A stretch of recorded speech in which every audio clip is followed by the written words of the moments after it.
Hello friends, સ્વાગત છે તમારું મારા કિચનમાં। આજે હું તમારી સાથે શેર કરીશ ઘઉંના લોટની લેયરવાળી મઠરી કે પછી ફરસી પૂરી। તો આજે આપણે મઠરીને ઘઉંના લોટમાંથી બનાવીશું। એકદમ સિમ્પલ અને બેઝિક રેસીપી છે અને સ્વાદમાં એકદમ ટેસ્ટી અને ખસ્તા બનશે। તો એકવાર જરૂર ટ્રાય કર્યા જેવી આ મઠરી કે ફરસી પૂરી બનાવવાની શરૂ કરીએ। તો ચાલો ઘઉંના લોટની મઠરી કે ક્રિસ્પી પૂરી કેવી રીતે બનાવી શકાય તે જોઈ લઈએ। તો તેના માટે અહીંયા મેં એક બાઉલ લીધેલું છે। બાઉલની અંદર 2 કપ ઘઉંનો લોટ લઈશું। ઘઉંનો લોટ આપણે ઝીણો લેવાનો છે, જેમાંથી આપણે રોટલી બનાવીએ છીએ। હવે સ્વાદ પ્રમાણે નમક ઉમેરીશું, સાથે જ 1 ચમચી અજમો લઈશું। અજમાને આપણે આ રીતે હાથથી થોડો ક્રશ કરીને નાખીશું। સાથે જ આપણે 2 ચમચી તલ લઈશું। સાથે જ આપણે મોણ માટે 4 ચમચી તેલ ઉમેરીશું। હાથથી બધું જ બરાબર મિક્સ કરી લઈએ। હવે લોટ અને તેલ બધું સારી રીતે મિક્સ થઈ ગયું છે। મુઠ્ઠી પડતું આપણે મોણ ઉમેરવાનું છે, તો મઠરી અંદરથી એકદમ સોફ્ટ અને બહારથી સરસ ક્રિસ્પી બનશે। હવે થોડું થોડું પાણી નાખતા લોટ બાંધીને તૈયાર કરીશું। લોટ વધારે ઢીલો પણ નહીં અને વધારે કડક પણ નહીં, એ રીતે બાંધીને રેડી કરવાનો છે। તો રેડી કરી લઈએ। હવે આ લોટ બંધાઈને તૈયાર છે। આ રીતે લોટ બાંધીને તૈયાર કરેલો છે। લોટને ઢાંકીને આપણે 10 મિનિટ માટે રેસ્ટ આપીશું। લોટને આપણે રેસ્ટ આપીએ ત્યાં સુધીમાં આપણે સાટો બનાવી લઈએ। તો તેના માટે એક બાઉલમાં આપણે 1.5 ચમચી મેંદો લઈશું, 3 ચમચી ઘી ઉમેરીશું। બધું જ બરાબર મિક્સ કરી લઈએ।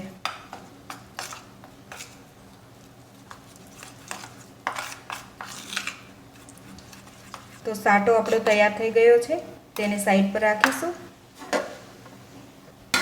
લોટને આપણે રેસ્ટ માટે મૂકેલો હતો, તેમાં થોડું તેલ નાખીશું અને સારી રીતે મસળી લઈએ।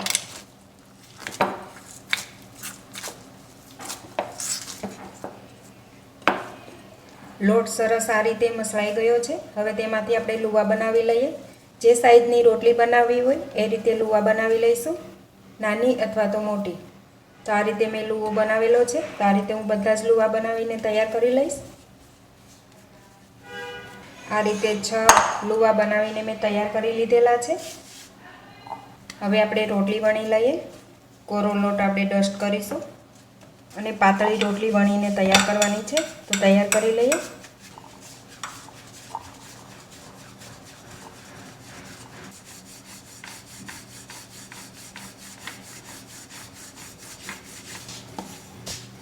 તો આ રીતે મેં એક રોટલી વણીને તૈયાર કરી લીધેલી છે। આ જ રીતે હું બાકીની બધી જ રોટલી વણીને તૈયાર કરી લઈશ। આ રીતે આપણે પતલી રોટલી વણીને તૈયાર કરવાની છે। હવે બધી જ રોટલી વણાઈ ગઈ છે। હવે રોટલી ઉપર આપણે સાટો લગાવી દઈશું।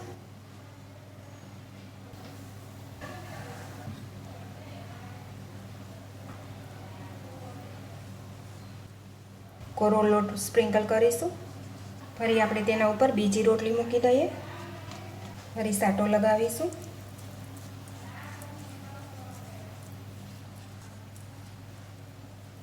કોરો લોટ સ્પ્રિંકલ કરી દઈએ। આ રીતે પ્રોસેસ કરી 6 રોટલી મૂકી દીધેલી છે। હવે આપણે ફરી વણી લઈશું।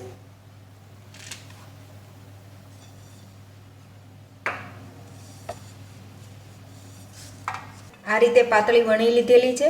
હવે તેને કટ કરીશું। આ રીતે ઢાંકણથી પણ તમે કટ કરી શકો, અથવા તો આ રીતે મોલ્ડ હોય તેનાથી પણ કટ કરી શકો છો। તો અત્યારે હું મોલ્ડથી કટ કરી લઈશ।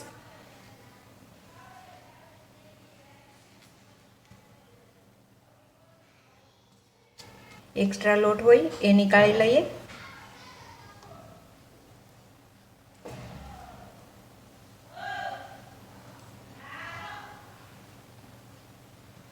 તો આ રીતે થિકનેસ રહેશે। તો આ પૂરી આપણી તૈયાર છે। તેને હવે આપણે કટ લગાવી દઈશું। હવે આપણે આ રીતે ડિઝાઇન કરી દઈશું।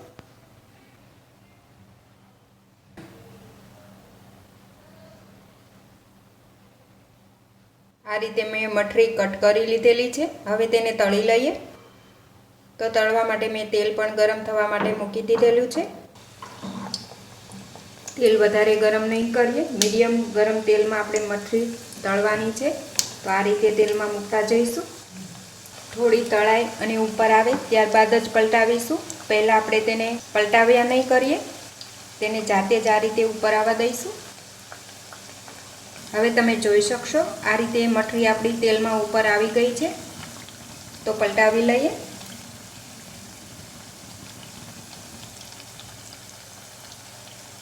મઠરીને આપણે સ્લો ફ્લેમ પર તળાવા દેવાની છે.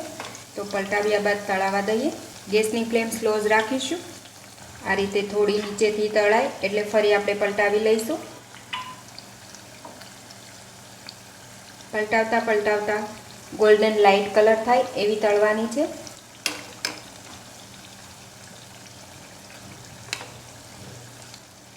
એકવારની મઠરી તળાતા 4 થી 5 મિનિટ જેવો ટાઈમ લાગે છે. તો આ રીતે પલટાવતા પલટાવતા આપણે મઠરીને તળી લીધેલી છે. આપણી મઠરી એકદમ સરસ ગોલ્ડન ક્રિસ્પી થઈ ગઈ છે અને તેનો કલર પણ સરસ આવી ગયો છે. હવે તેને આપણે બહાર લઈ લઈએ. એક પ્લેટમાં લઈ લઈશું.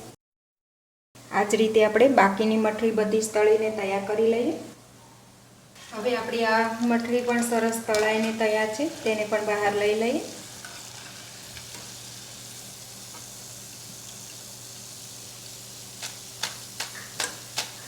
હવે બધી જ મઠરી તળાઈને તૈયાર છે. તો તમે જોઈ શકશો પડવાળી આપણી મઠરી તૈયાર થઈ છે.